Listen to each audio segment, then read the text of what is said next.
बिस्मिल्लाहिर्रहमानिर्रहीम नहमदुहु व नसल्ली अला रसूलिल करीम।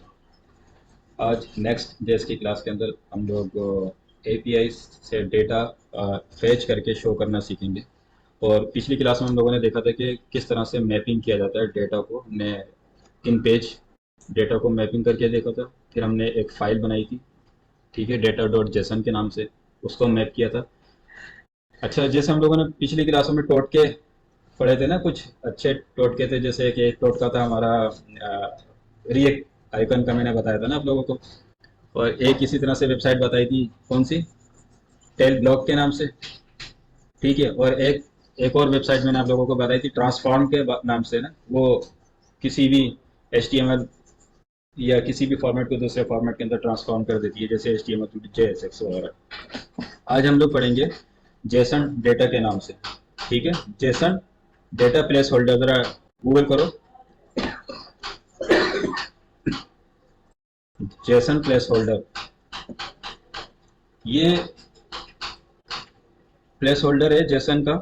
और इसको हम यहाँ से जो ये चाहिए होता है ना हम लोगों को URL API के लिए, वो इन्होंने दिया हुआ है। इन्होंने पोस्ट दी हुई है, कमेंट्स दिए हुए उनके, उन पोस्ट के अंदर एल्बम है, उन एल्बम में फोटो है, सही है। और उस टू डू लिस्ट है और यूजर्स की लिस्ट है ना, ये सारा इतना सारा फेक डेटा दिया हुआ है। गेट भी है, पोस्ट भी है, पेज भी है, डिलीट वगैरह सब कुछ। आप लोगों को अगर ऐसा डेटा चाहिए जहां से फेच करके लेकर आओ और उसको अपनी वेबसाइट के अंदर यूज करना सीखो कि किस तरीके से फेच करते हैं, लिस्ट करते हैं, तो आपके पास ये डेटा है, ठीक है। आधा काम आप इसका कर दिया। तो इसको यूज करते हुए हम जेसन का प्लेस होल्डर यूज करते हुए हमें क्या चाहिए, हम यहाँ से ले लेते हैं। हमें पोस्ट चाहिए, इस पर क्लिक करो, ये सारी पोस्ट आ गई, ठीक है। इस तरह से डेटा आ रहा है हमें, ठीक है। हम यहाँ से सिर्फ ये कॉपी करेंगे, ओके।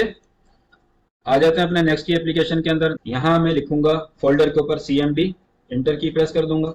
और यहाँ पर क्या लिखूंगा, कोड स्पेस डॉट, और हमारे पास वो वाला फोल्डर कहाँ खुल जाएगा, VS कोड के अंदर, है ना। अब हम यहाँ पर क्या करने वाले हैं, इसको जितने भी हमारे पास टर्मिनल खुले हुए हैं हम इसको बंद कर देते हैं। और टर्मिनल खोलने के लिए हमारे पास कौन सी की है, कंट्रोल शिफ्ट, ठीक है। इसके बाद हम लोगों ने क्या करना है, कौन से वाले फोल्डर में हमारी एप्लीकेशन ऐप का फोल्डर कौन से फोल्डर में, माई ऐप के नाम से, ठीक है। आप लोगों को डोस की कमांड आती है CD माई ऐप, ठीक है, इसमें आ गए।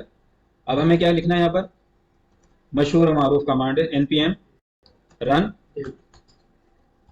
बिल्ड या डेव, डेव में जाते हैं, ठीक है। ये इसने एक डेवलपमेंट मोड को रन कर दिया दोनों जगह पर, लोकल होस्ट के ऊपर भी और हमारे नेटवर्क के ऊपर भी। मैं इसको कंट्रोल दबा के क्लिक करता हूँ, ये ओपन हो जाएगा एक पेज के अंदर, सही है, ब्राउजर के अंदर। और हमारी एप्लीकेशन अगर प्रॉपर तरीके से बनी हुई है तो यहाँ पर शो हो जाएगी, ठीक है। ये आ गई, ये हमने जो उसके ब्लॉग के जरिए बनाई थी वो वाली वेबसाइट आ गई हमारे पास, ठीक है। अब हमें क्या करना है, डेटा फेच करके लेकर आना है।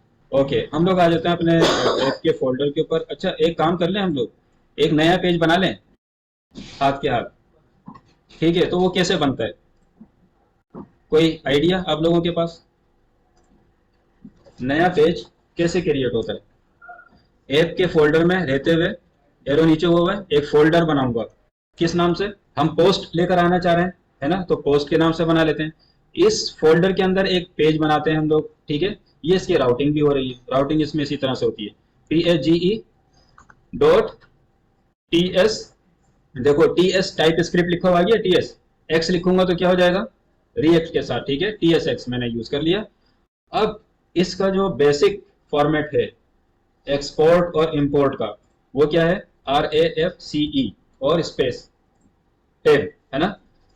इंपोर्ट भी हो गया रिएक्ट और नीचे एक्सपोर्ट भी हो गया, कितना आसानी के साथ काम हो रहा है ना सारा हमारा। हमने इसका नाम क्या देना है, पोस्ट पेज लिख दिया, कुछ भी लिख सकता हूँ ना मैं बगैर स्पेस दिए।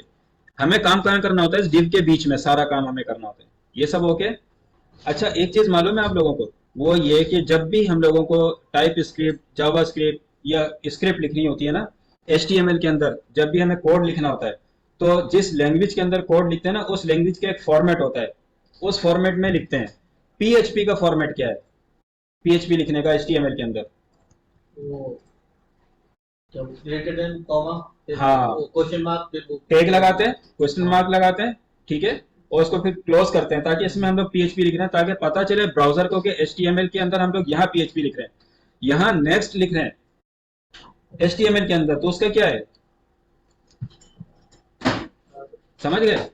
नेक्स्ट लिखने के लिए क्या यूज करते हैं, करली ब्रेसेस, है ना, इसके अंदर हम लोग काम करेंगे। ये ओके हो गया। अब हम क्या करने जा रहे हैं, मैपिंग करने जा रहे हैं, है ना। यहां रहते हुए मैं एक कांस्टेंट लूंगा और रिस्पॉन्स, ठीक है, इज इक्वल्स टू फेच। ये एक हमारे पास एक फंक्शन है फेच के नाम से। जब भी हमें एपीआई डेटा लेकर आना होता है ना फेच करके, तो हम लोग ये फेच यूज करते हैं। अच्छा, इसमें हमें क्या लगाना है, हमारे पास ये थी ना पोस्ट, ये कॉपी करना है, ठीक है, आ गया, कॉमा, ठीक, यहां पर हम लोगों को बताना है नेक्स्ट, और फिर हमें यहां पर लगाना है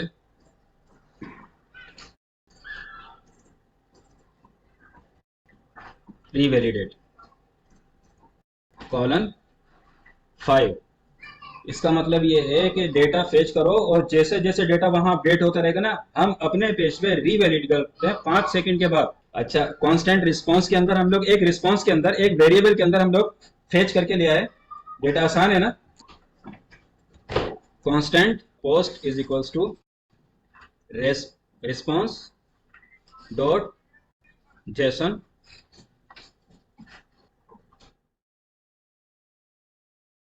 ठीक है, सही है। 2 लाइनें लिखनी होती हैं हम लोगों को। जब ये 2 लाइनें लिख दी, इसका मतलब है हमारे पास डेटा आ गया कहाँ से, पोस्ट के अंदर से। अब हमें क्या करना है, सेम वही काम करना है जो हम लोग करते हुए आए।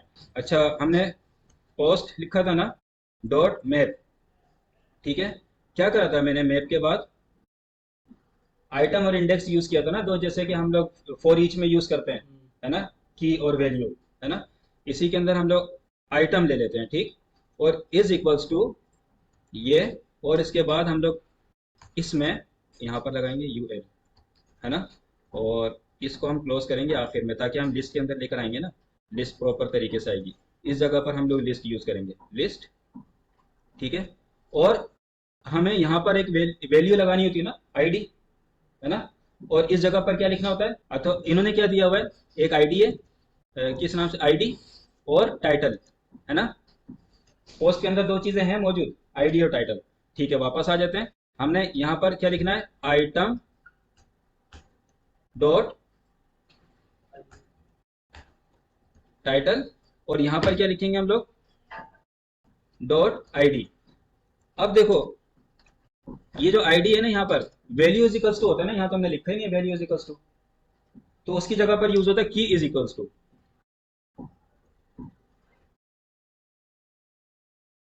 बस, आसान हो गया। वैसे तुम्हें समझ में नहीं आता, दोबारा लिख के दिखाऊं इस लाइन को, लिस्ट वाली को, ये सही है, ये सही। सही है ना। 2 ब्रेसेस लगाए मैंने, एक वैल्यू की जगह पर एक बीच में, है ना, और वैल्यू में वैल्यू इज इक्वल्स टू की जगह क्या लिख दिया मैंने, की इज इक्वल्स टू। बस, ये हमारा डेटा फेच होकर आ जाएगा हमारे नेक्स्ट के ऊपर, अगर कोई एरर ना आ रही हो तो। हाँ, जेसन का एरर है यहाँ, अब आ रहा है एरर जेसन का ना। तो अब आ जाते हैं यहाँ पर, हमने क्या गलती की है, रिस्पॉन्स डॉट जेसन। और एक चीज और रहेगा, एक चीज और रहेगा, एक चीज और रहेगा। अच्छा देखो, यहाँ पर कांस्टेंट है ना, जो भी ऐसी चीज जिसके अंदर हम लोग एजेक्स यूज कर रहे हैं ना, एजेक्स की तरह, तो हम लोग 2 चीज यूज करते हैं यहाँ पर।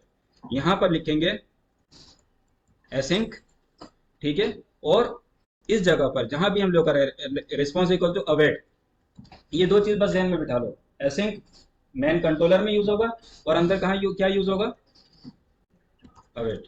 हो गया, कहाँ गया पोस्ट, कहाँ गई,